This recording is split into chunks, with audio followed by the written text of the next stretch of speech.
All right, everyone. Okay, so I'm taking a good look at SnapMap right now. And one of the first things that I noticed is that I have no way of being able to filter like what I'm going to try to play as far as I can tell. And uh yes, R.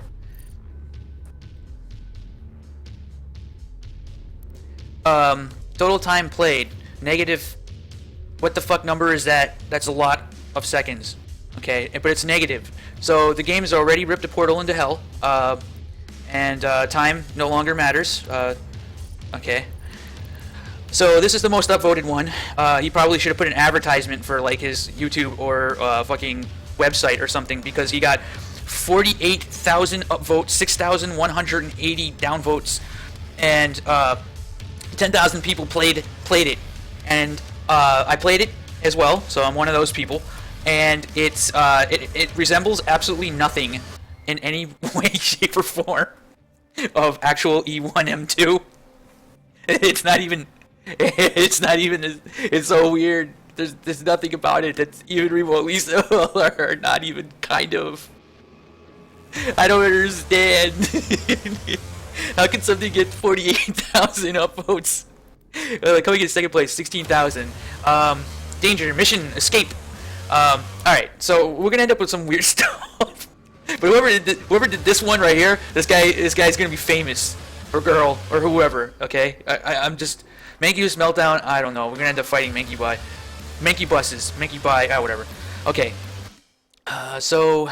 You go to My Snap Maps. I'm gonna create a snap map. And I'm gonna make a... So they have different game modes.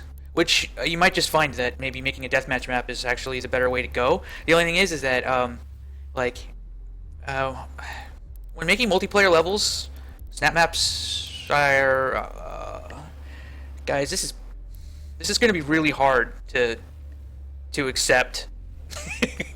Oh, it doesn't matter how big your corridors are. It's just capture the flag, like that kind of stuff. It doesn't matter. That attitude, drives me crazy. I can't words. I can't words right now. When I'm trying, I can try my hardest to just. I have a feeling that the best ones are going to be the escape or survival maybe or something like that. Those will be the most fun to play because you actually do get currency for beating these things, and the currency can be spent on customization for your character. It's a neat idea. So okay, so here's my level. If I press tab, I can zoom right in, and here's my dude. All right, that's where I spawn. If I press X, I can see my spawn thingies. I can disable the spawn point, which is pretty interesting. That could actually come in handy. So the first thing that I noticed when I was taking a look at this, a solid look at it, is that do not underestimate the power of visual scripting. A lot of people will be like, "Oh, if I can't C++ it, then it's worthless, right?" But there's a lot of stuff that you can do with this, and while I don't know the full extent of it, just having timers, this is already about as good as it got in like Quake 2 or Quake 3 style.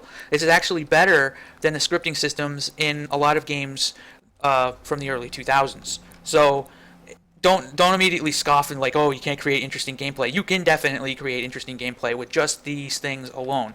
Communication, I guess, giving like a player to the message, player messages, callouts. Not sure what that is. The call objective can inform players of, okay, so these are like objectives, a predefined combination of HUD messages and audio. Okay, so it can tell the player what to do next, stuff like that. I guess these are for like a Vega speaker. Like this. Okay, so there's actually a lot to work with just in terms of gameplay. The classic AI conductor will auto-populate a linear level with increasingly difficult demon encounters that do not respawn behind you. Interesting. So wait, I could just drop one of these things down and I already have a whole entire combat, and I guess at that point there are weapons that exist in this that don't exist in single player, by the way. And I also have to mention this as well.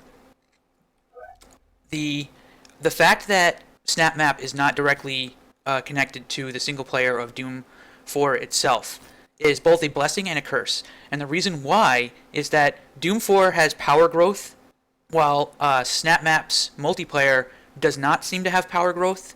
And the reason why that is a good thing is that the power growth in Doom 4 is actually pretty fucking out of control. Like by the end of the game, I had unlimited ammo and I was able to use any gun I wanted. I was a god. Like I was just fucking invincible. And unless the monsters literally got cheap shots in on me, there was nothing that they can do to stop me. I was just firing minigun bullets at a rate that was just unbelievable. As long as I had over 100 armor, and all I had to do was continuously perform quick kills, or not quick kills, glory kills, and I would get additional armor. So anytime my armor was above 100, infinite bullets. The power growth was broken. There was no way to save it. So maybe it's a good thing. So as far as I can tell, your default loadout when you just spawn in Snap Map is just the shotgun, the single barrel shotgun. I don't have a pistol. Alright. I don't even know, like, how, like, this space, these wide open spaces, like, it's not impossible to make gameplay that's going to be interesting with this stuff, but it's not going to be ideal. It's not going to be, I can't make another episode of Doom, style gameplay and have it be, this, like, perfect, pristine thing where I put lots of effort and thought into it. The best I can do, really, is just, use what's there to make stuff that's okay. Maybe co-op missions where you have to have friends in order to be able to play. Stuff like that. Like, that seems very possible. Now, each of these rooms has a, if you press X, X is like your ability to go to different properties. So, like, whoa, that's a lot of clutter. Decal layer. You hit shift, or you hit space in order to activate it. So, like, here you go. And now we can also, one of the things that's kind of neat about this is that you can see here's a panel, and then I have a unused, and then end victory. So, like, the panel has allow reuse, so you can make it a switch once, basically, and victory, and then end the game. So this right here, I can run over and flip the switch. Now you notice how this is an open doorway, and these are all open thingies as well. In this, you'll notice that there are connections. Now, the connectors, the things that you can actually connect, none of them are, it's very much just corridor spaces. A lot of them are kind of interesting, but they all feel really, I don't know. You have to hit G. You hit G, now you're in this. Now you'll see that there's some of these are really big, and like there's a lot going on in them, and all that jazz, right? And I placed that one down, and just like that, I'm placing these things. So press G. That's not where I wanted. Yeah, I want you. Okay.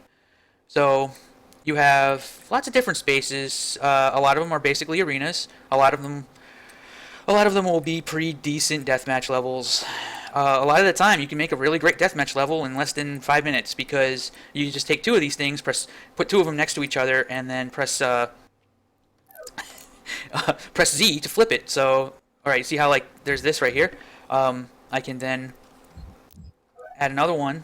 Press Q to whoops, not Q. Whoops. All right, I was on this guy right here. Place him. E. No, that doesn't line up very perfectly. All right, and then go. There we go. Huh. Place that in there. So you see now I have two rooms that are like mirroring each other. All right. Okay. So my main thing about all this so far, just going off of that,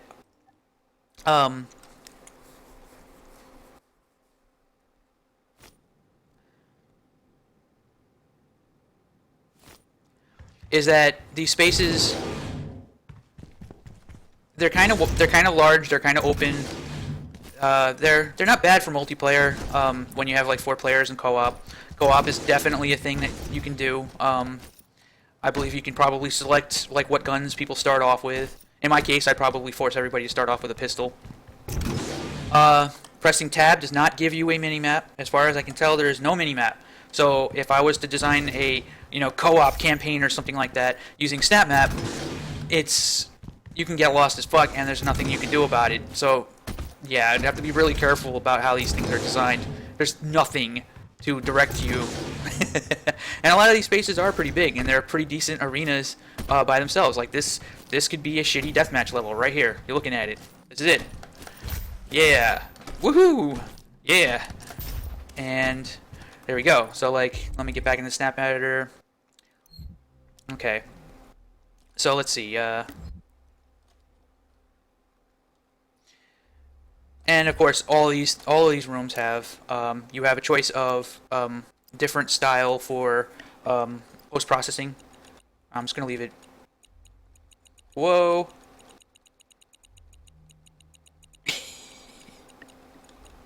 Oh God, I'm stuck. I'm stuck in sepia. And all of these have this shit. You can be like, decals. Do you want decals? Do you want your level to look like crap? So and all right. In addition to that, I only got a couple minutes left before I have to stop this.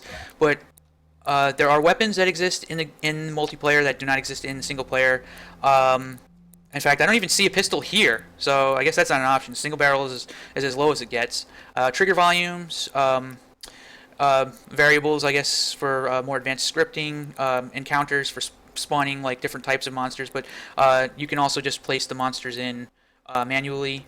So like, be like, I want an imp. And believe it or not, the imps do actually have, or like the monsters do actually have a behavior. For like spawn behavior, so ambush. This is like the death flag on monsters when you're placing them in Doom. These guys always know where you are, and these guys are defending a position, which I think that's a little strange. That could probably be pretty interesting for like making sure that they don't always just come at you and they're just defending. I can actually get behind that. I could think that could be a pretty interesting encounter situation right there. There does not appear to be any monsters in this that don't exist in single player. As far as I can tell, all these variations are the same things from single player. And my last bit here is that the props are kind of useless. They are good, but these are far from what I would describe as large props, because what we need are actual like pillars. We need things that are like very large, that take up space, that can be used to cordon off areas. We need much larger props than are currently available right now. In fact, I would go as far as to say that the props that are currently here in this, some of them get kind of close to what they should be, but for the very most part, these are what I would consider to be small props. They call them large props, and there's actually a small props category. These are fucking like final touch detail stuff that you add in a polish phase, and the large props should affect gameplay. But a lot of these are not going to affect gameplay. They'll just get in the way. Honestly, they're not really what we're gonna need for this. So okay, with that said, there's quite a bit to go on so far. You can modify the way that how the doors work. Like it could be a vertical, it could be a four-way, horizontal split, or you can just have no door at all. Some of the larger ones. Oh no, yeah, there you go. So that's pretty much it. Hope you enjoyed. I'm gonna go into a little bit more information, maybe a time lapse of me actually working on something to see what I can come up with. Let me know what you think, and any feedback, any questions about it, feel free to ask. I'm probably gonna make this a thing for a little while I go into it, because my goal is to try to create something with it that is going to be good, but I can't guarantee you that anything that I make in this is going to be all that fantastic, because it's really limited right now, and I don't know if they plan to support it in the future. So alright, so hope you enjoyed. Stay tuned for more. I will be messing around with this quite a bit.